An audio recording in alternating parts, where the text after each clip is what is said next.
भारत की शान।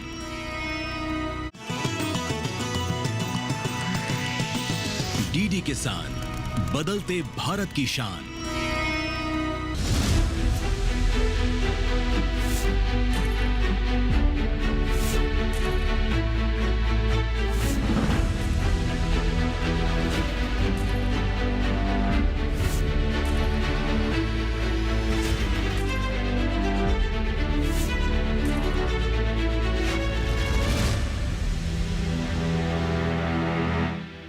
नमस्कार, आप देख रहे हैं दूरदर्शन किसान सरकार आपके साथ कार्यक्रम में आप सभी का स्वागत है। मैं हूं आपके साथ मोनालिसा। इस कार्यक्रम में हम सरकार द्वारा चलाई जा रही विभिन्न महत्वाकांक्षी योजनाओं के बारे में आपके लिए जानकारी लेकर आते हैं, ताकि आप भी उन योजनाओं से जुड़ सके, उसका लाभ ले सके और अपने कृषि और पशुपालन को उन्नत बना सके। आज इस कार्यक्रम में हम बात करने वाले हैं राष्ट्रीय गोकुल मिशन की। जी हाँ, दिसंबर 2014 से राष्ट्रीय गोकुल मिशन चलाया जा रहा है, ताकि जो बोवाइन पशु है उनके विकास, संवर्धन और संरक्षण के लिए कार्य किया जा सके। आइए विस्तार से जानते हैं इस मिशन के बारे में।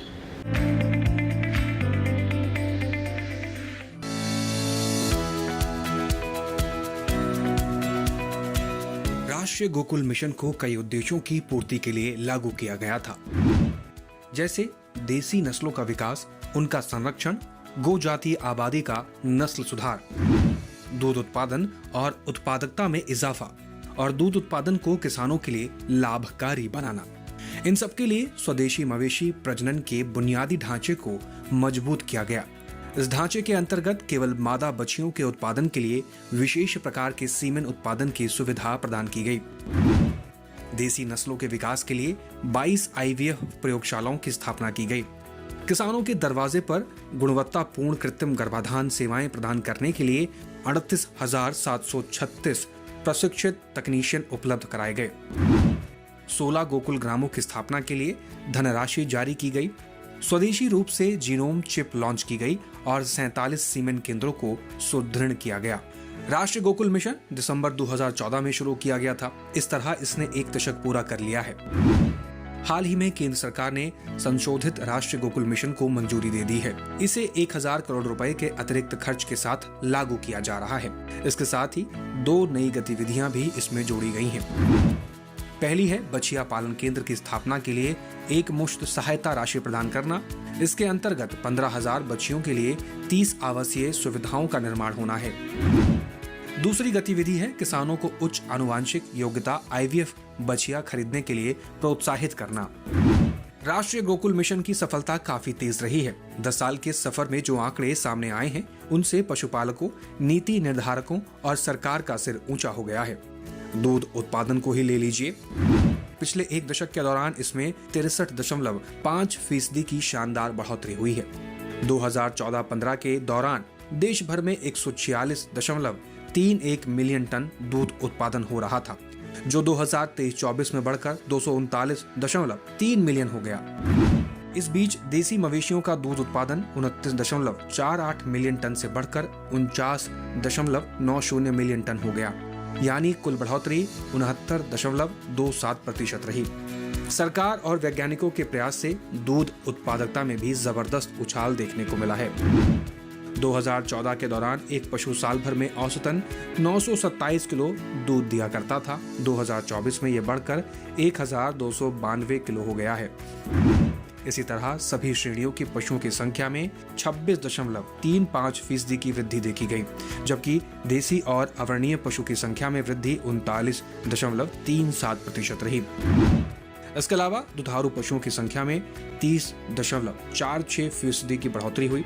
2014-15 में 85 से 66 मिलियन दुधारू पशुओं थे, जो 2023-24 में 111.76 मिलियन हो गए।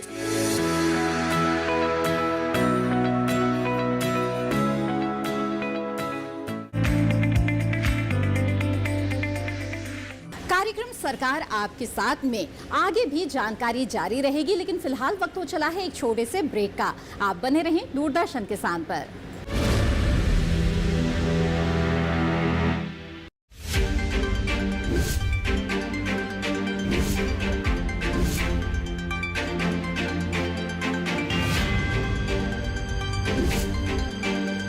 चीर कर जमीन में उम्मीद बोता हूँ, मैं किसान हूँ साहब, चैन से कहाँ सोता हूँ। यहाँ की अर्थव्यवस्था में कृषि किस तरह का योगदान दे रही है? हमारे देश की अर्थव्यवस्था में खेती का बहुत बड़ा योगदान है। हरियाणा में 18% हमारा योगदान है कृषि का। हर खेत स्वस्थ खेत योजना का उद्देश्य क्या है? खेत का जो हेल्थ कार्ड बनता है, हमारे यहाँ 75 लाख हेल्थ कार्ड बनाना है। किसान हमारे देश की रीढ़ की हड्डी है और खाद्य की हमारे को पूरी गारंटी देता है। वो किसान खेती करता है और खेती से ही हमारे देश की अर्थव्यवस्था मजबूत है। देखिए खास मुलाकात हरियाणा के कृषि मंत्री श्री श्याम सिंह राणा जी के साथ 29 जून रविवार शाम 7 बजे सिर्फ दूरदर्शन किसान चैनल पर।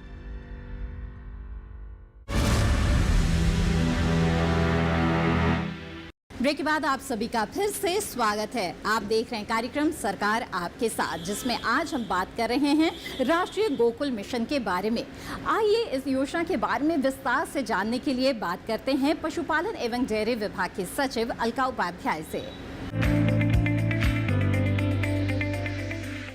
गोवंशीय पशुओं के विकास, संवर्धन और संरक्षण के लिए सरकार द्वारा चलाई जा रही बेहद महत्वाकांक्षी योजना राष्ट्रीय गोकुल मिशन के बारे में जानने के लिए आइए बात करते हैं पशुपालन एवं डेयरी विभाग की सचिव अलका उपाध्याय से। अलका जी, बहुत बहुत स्वागत है आपका। नमस्कार। अलका जी, एक बेहद ही शानदार बात यह है कि केंद्र में श्री नरेंद्र मोदी की सरकार ने 11 साल पूरे किए हैं और उसी के साथ राष्ट्रीय गोकुल मिशन ने भी अपने 11 साल पूरे किए हैं। यानी कि हम कह सकते हैं जब देश की बागडोर नरेंद्र मोदी जी ने संभाली तो उसके साथ ही जब हर तबके का वो ध्यान रख रहे थे तो जो गोवंश पशु है या फिर डेयरी से जुड़े हुए जो पशुपालक है उनका भी ख्याल उन्होंने रखा और राष्ट्रीय गोकुल मिशन को लॉन्च किया। तो अब 11 साल के सफर को आप किस तरह से देखती हैं? ये तो हमारे आंकड़े ही बहुत कुछ बताते हैं कि माननीय प्रधानमंत्री जी के मार्गदर्शन में और उनकी सोच के अनुरूप कृषि क्षेत्र में लाइफ स्टॉक का बहुत बड़ा योगदान रहा है जी। आज की तारीख में यदि हम ग्रॉस वैल्यू एडिशन कृषि क्षेत्र में देखते हैं तो करीब करीब 30% का gross value addition livestock sector से हो रहा है। साथ ही में अगर हम देखें कि दुग्ध उत्पादन पिछले 11 वर्षों में कितना बढ़ा तो हमारा दुग्ध उत्पादन ही करीब करीब 63% बढ़ा है। साथ ही में एक बहुत जटिल समस्या हमारे सामने थी और वो ये थी कि हमारी productivity on a world average थोड़ी कम थी। उस पे काफ़ी काम इस मिशन के माध्यम से हुआ और आज हमारी प्रोडक्टिविटी जो है करीब करीब 27% बढ़ी है, जो कि हम अन्य देशों को यदि कंपेयर करते हैं तो पूरे विश्व में ये सबसे ज़्यादा है। तीसरी बात जो मैं यहाँ पे बड़े हर्ष के साथ बताना चाहूँगी कि now India is known as the dairy of the world, यानी कि पूरे विश्व की डेयरी के रूप में इंडिया को पहचाना जाता है। पहले कहा जाता था कि भारत एक समृद्ध देश है जहाँ पर कि दूध की नदियाँ बहती हैं और यह स्थिति वास्तव में अभी भी चरितार्थ है और हम दूध उत्पादन में नंबर 1 स्थान पर हैं। हमारा जब 2014 के में प्रति व्यक्ति दूध का कंजम्पशन था वो करीब 307 ग्राम के करीब था और आज हम करीब करीब 372 ग्राम प्रति व्यक्ति कंजम्पशन पर है। ये सब दिखा रहा है कि जो निरंतर नीतियाँ इस सरकार के द्वारा माननीय प्रधानमंत्री जी के मार्गदर्शन में बनाई गई वो कारगर हुई और उसका नतीजा है कि निरंतर 2 बार हमने राष्ट्रीय गोकुल मिशन को निरंतर वृद्धि भी मिली और हम नए स्वरूप में उसको लेकर आए। बिल्कुल, यही मेरा अगला सवाल भी है अलका जी। बहुत ही खास बात इसमें नजर आ रही है। बीते 11 सालों को अगर हम देखें तो राष्ट्रीय गोकुल मिशन को लगातार विस्तार मिलता गया है। संशोधित राष्ट्रीय गोकुल मिशन भी आया और अब तो हाल ही में 1000 करोड़ का अतिरिक्त आवंटन भी आया, जो कहीं ना कहीं इस बात की तस्दीक करता है कि ये जो मिशन है वो बहुत ही कामयाबी से चलाया जा रहा है। आपने बहुत सही बात को पकड़ा है। जो अभी हाल में पिछली साल में हमारे राष्ट्रीय गोकुल मिशन, बल्कि इसी साल में राष्ट्रीय गोकुल मिशन को एक वृद्धि मिली है या संशोधित रूप में स्वीकृति मिली है कैबिनेट से, वो बड़ी ख़ास इसलिए है क्योंकि हमारा जो कार्यक्रम था वो 2020-21 से 25-26 तक था और उसमें जो हमारा आउटले था 2400 करोड़ का, हम उससे कहीं ज़्यादा खर्चा कर चुके थे। चूँकि हम 1 साल पहले ही उतना खर्चा कर चुके थे, तो हमें लगा कि हमको इस योजना को निरंतर बढ़ाते हुए कुछ आवश्यक राशि भी ज़रूरी है, तो 1000 करोड़ हमको अतिरिक्त राशि भी मिली। साथ साथ में हमने इस स्कीम में थोड़ा सा संशोधन भी किया। तो ये बहुत ही उल्लेखनीय बात रही कि हम समय से पहले गए, पैसा खर्चा करके गए और अपनी सक्सेस के साथ गए, जिससे कि हमको इसमें इजाफा मिला। बिल्कुल। तो अब पैसे की बात आ रही है, तो हम जानना चाहेंगे कि किस तरह से इससे जुड़ा हुआ जो पूरा इंफ्रास्ट्रक्चर है उस पर खर्च किया गया। ये जो बछिया पालन केंद्र है या फिर गोकुल ग्राम है, सीमेंट केंद्र है, इन सब से किस तरह से पशुपालकों को भी लाभ हुआ है, ये जानना चाहेंगे। मैं थोड़ा सा पृष्ठभूमि में आपको लेकर जाऊंगी, और वो पृष्ठभूमि ये है कि राष्ट्रीय गोकुल मिशन का उद्देश्य क्या था जी। राष्ट्रीय गोकुल मिशन का उद्देश्य 2-3 थे।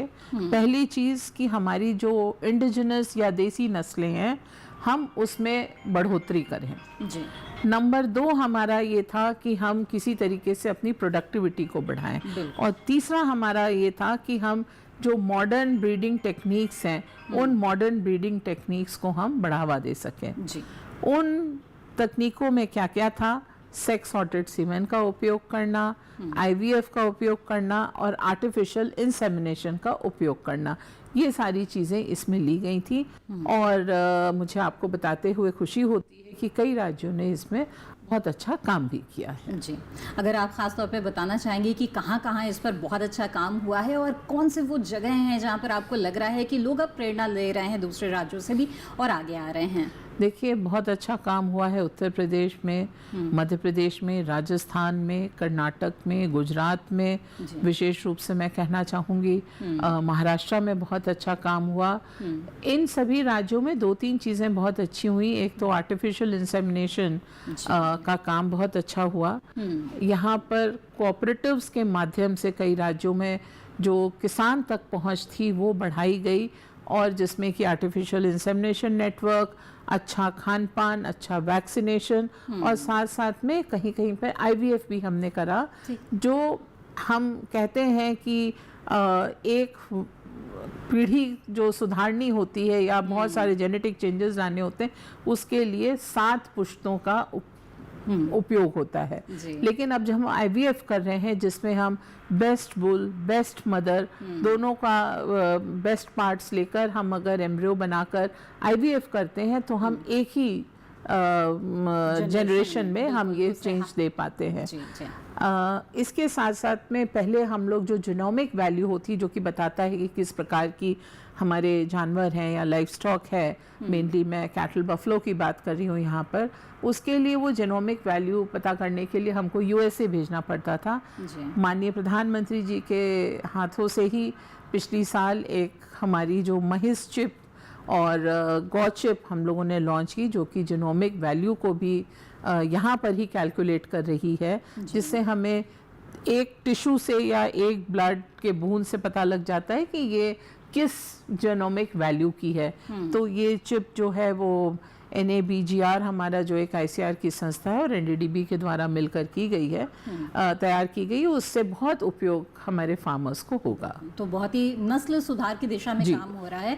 राष्ट्रीय गोकुल मिशन के पीछे जो उद्देश्य है, उसमें अलका जी एक सबसे महत्वपूर्ण उद्देश्य में से एक था कि जो देसी नस्लें हैं उन्हें प्रोत्साहित किया जाए, क्योंकि वो हमारे देश के जलवायु वातावरण के अनुसार हैं और इसके साथ ही हमारी परंपरा संस्कृति से भी वो जुड़े हुए हैं। तो इस मामले में आपसे जानना चाहेंगे कि क्या हम जो देसी नस्ल के पशु हैं उनकी संख्या में वृद्धि कर पाए हैं और उनकी उत्पादकता में वृद्धि कर पाए हैं? बिल्कुल। मैंने जो हमारी इस समय उत्पादकता बढ़ी है उसमें मैं ये बताना चाहूँगी कि 2-3 तरीके से उत्पादकता बढ़ी है। पहली चीज़ तो जो हमारे क्रॉस ब्रेड एनिमल्स हैं उनमें बढ़ी है। जो एग्जॉटिक एनिमल्स थे जो बाहर से लाए गए थे उनमें उत्पादकता हल्की सी कम हुई है। और जो इंडिजिनस हमारे थे जानवर या जो आप देसी नस्लें बता रही थी उसमें उत्पादकता बढ़ी। और सबसे खास बात यह है कि जो नॉन डिस्क्रिप्ट यानी कि जिनकी कोई ब्रीड जाति प्रजाति का पता नहीं था, हमने ऐसी कई नस्लों को अपने बढ़ावा दिया। 53 नस्लें आज की तारीख में आइडेंटिफाइड हैं, जबकि ये पहले संख्या आज से 11-12 साल पहले केवल 39 थी, 53 नई ब्रीड्स तैयार हुई, और ये जो नॉन डिस्क्रिप्ट ब्रीड्स थी उसमें दूध का उत्पादन में बहुत अच्छी प्रगति हुई, अर्थात जो बिल्कुल बेकार जानवर थे, आधा लीटर या कुछ डॉट के लिए यूज़ होते थे, वो अब हमारी दुधारू नस्लों में परिवर्तित होने लग गए हैं। जी बिल्कुल। और आपने हमें बताया भी कि विश्व में हम अव्वल नंबर पर आते हैं दुग्ध उत्पादन के मामले में, और साल दर साल इसमें हम वृद्धि ही देख रहे हैं कि होता जा रहा है। ऐसे में जानना चाहेंगे, प्रति व्यक्ति जो ज़रूरत होती है दूध की, उसकी कितनी भरपाई हम कर पा रहे हैं, उसमें किस तरह से इजाफा हो रहा है, और चूंकि जनसंख्या भी दिनों दिन बढ़ती जा रही है, तो आगे क्या सिनेरियो आप देख रही हैं? सबसे वही मैंने कहा कि ये तो खुशी की बात है कि ICMR ने कहा है कि प्रति व्यक्ति की दूध की आवश्यकता प्रति दिवस करीब 345-350 ग्राम पर डे की होती है। आज हमारे देश में हम 372 ग्राम दूध प्रति व्यक्ति हमारे यहाँ उपलब्ध है। पहली चीज़ ये हो गई। तो प्रोटीन जो डेफिशिएंसी थी वो दूध के माध्यम से पूरी हो रही है। दूसरा, जैसे जैसे दूध का उत्पादन बढ़ रहा है वैसे वैसे दूध का प्रसंस्करण भी बढ़ रहा है, और हम लोगों ने देखा है कि इसमें भी काफ़ी वृद्धि हुई है। और तीसरा, जो इनफॉर्मल सेक्टर में दूधिये के माध्यम से दूध आता था उसमें कुछ प्रकार की शिकायतें भी होती थी, या कुछ छोटे मोटे उद्योग लगा के करते थे, उसको भी हम लोग फॉर्मलाइज करने की कोशिश कर रहे हैं। उससे 2-3 फायदे हैं। हम कोऑपरेटिव्स ज़्यादा बना रहे हैं जिससे कि दूध का संकलन कोऑपरेटिव के माध्यम से हो। आपको मालूम है बहुत सारी उसकी कहानियां हैं। एक बहुत अच्छी फिल्म मंथन उस पर बनी है जो कि विदेशों में दर्शाई गई है दोबारा से। तो एक तो ये है कि हम कोऑपरेटिव बेस अपना बढ़ा रहे हैं। नंबर 2, दूध हम संकलन वहाँ पे कर रहे हैं। इससे ये होगा कि हमारे जो दूध उत्पादक हैं उनको एश्योरेंस होगा कि जितना दूध वो उत्पादन कर रहे हैं उतना उनका दूध ले लिया जाएगा। होता क्या है कि जो प्राइवेट सेक्टर है वो दूध लेता है, पैसे भी देता है, थोड़ा डिले करके पैसे देता है, परंतु जब फ्लश का सीज़न होता है उस समय वो उत्पादक को छोड़ देता है क्योंकि वो कमर्शियली अपने बिजनेस को देखते हैं। तो इसको देखते हुए ये कोऑपरेटिव सेक्टर एक बहुत महत्वपूर्ण रोल प्ले कर रहा है। आपने हाल ही में सुना भी होगा कि हमने वाइट रेवोल्यूशन 2.0 भी लॉन्च किया है सरकार ने, और उस पर कोऑपरेशन मिनिस्ट्री के साथ में हम लोग अच्छा काम भी कर रहे हैं। दूसरा जो इम्पॉर्टेंट है कि हमारा प्रसंस्करण बढ़ रहा है पूरे देश में। उसके लिए हमारा national programme for dairy development में हम लोग सहायता कर रहे हैं राज्यों की, और उसी के साथ में एक बहुत अच्छा programme animal husbandry infrastructure development fund भी स्थापित किया गया जिसके माध्यम से हम प्राइवेट सेक्टर को प्रोत्साहित कर रहे हैं। इसमें 3% का हम इंटरेस्ट सबवेंशन भी देते हैं। तो उसमें भी काफ़ी हमारे उद्योग सामने आ रहे हैं, और धीरे धीरे हम ये देख रहे हैं कि जो गैर संगठित क्षेत्र में दूध होता था वो पूरा संगठित क्षेत्र में होगा, जिससे कि आम आदमी को अच्छी क्वालिटी का दूध उपलब्ध हो पाएगा। चौथी बात जो बहुत इम्पोर्टेंट है वो ये है कि जैसे पाश्चात्य देश हैं या और भी जो देश हैं वहाँ पर दूध ही नहीं, दूध से बने प्रोडक्ट्स, चीज़ और डिफरेंट काइंड्स ऑफ बटर, उसके साथ साथ में फ्लेवर्ड मिल्क, फ्लेवर्ड दही, आइसक्रीम, योगर्ट, ये सारे भी चीज़ें अब इंडिया में उपलब्ध हो रही हैं। बहुत सारी कंपनियां इसको बना रही हैं। तो हमारे जो कंज्यूमर्स हैं उनको एक variety of milk and dairy products भी उपलब्ध होंगे। बिल्कुल।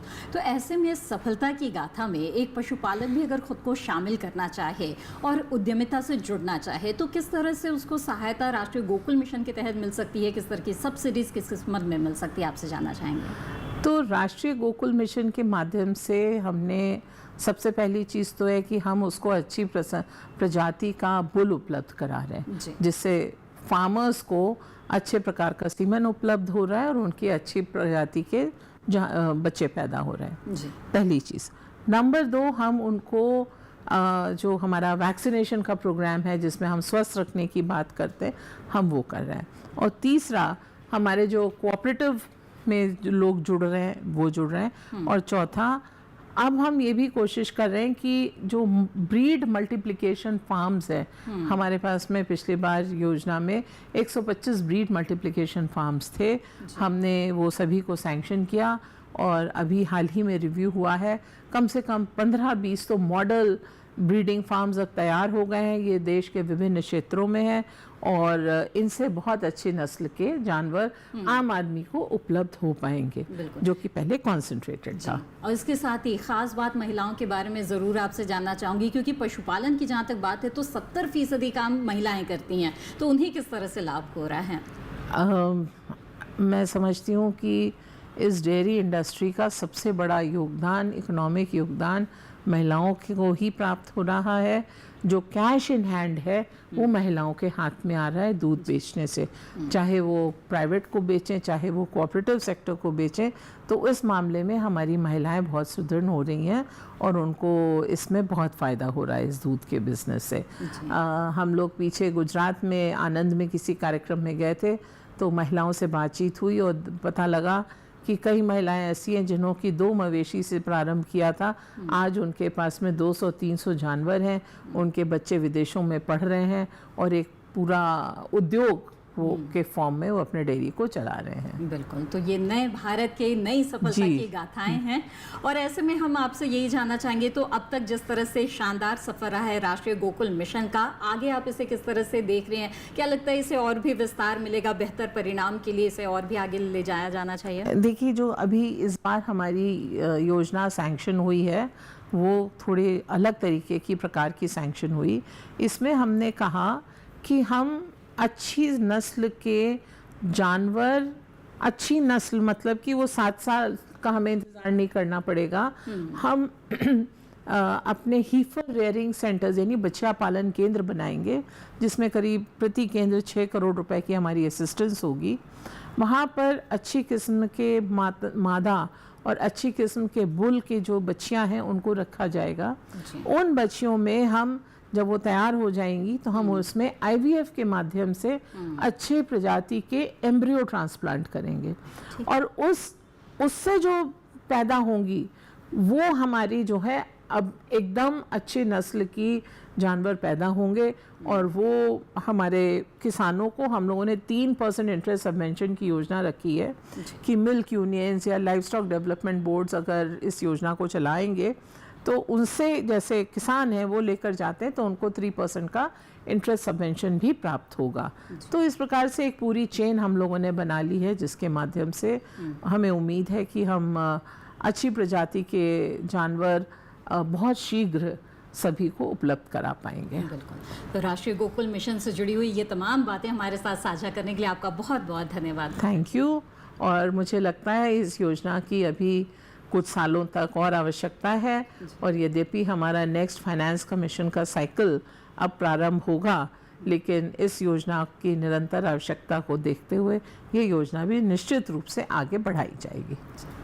तो सुचारू रूप से जारी रहने की उम्मीद है राष्ट्रीय गोकुल मिशन की, क्योंकि ये सफलता की नई नई इबारत आए दिन लिख रहा है और हमारे जो पशुपालन है इससे लाभान्वित हो रहे हैं। तो अगर आप भी गोवंशीय पशुपालन से जुड़े हुए हैं तो ज़रूर इस योजना से जुड़ें।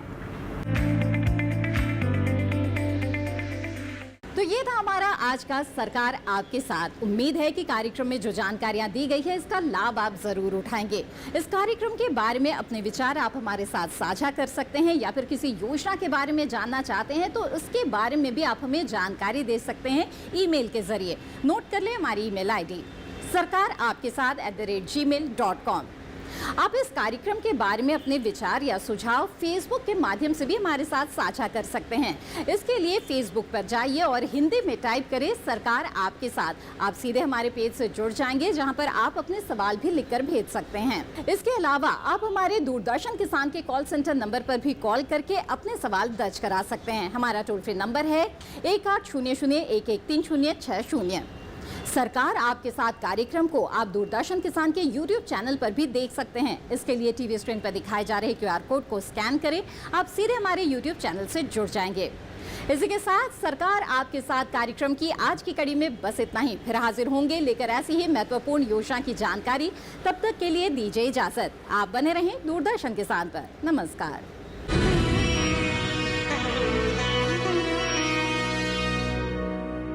मन की बात है जन जन की, संघर्षों के कुछ किस्से, कहानी कुछ सफलताओं की, अनकही विरासत की, उम्मीदें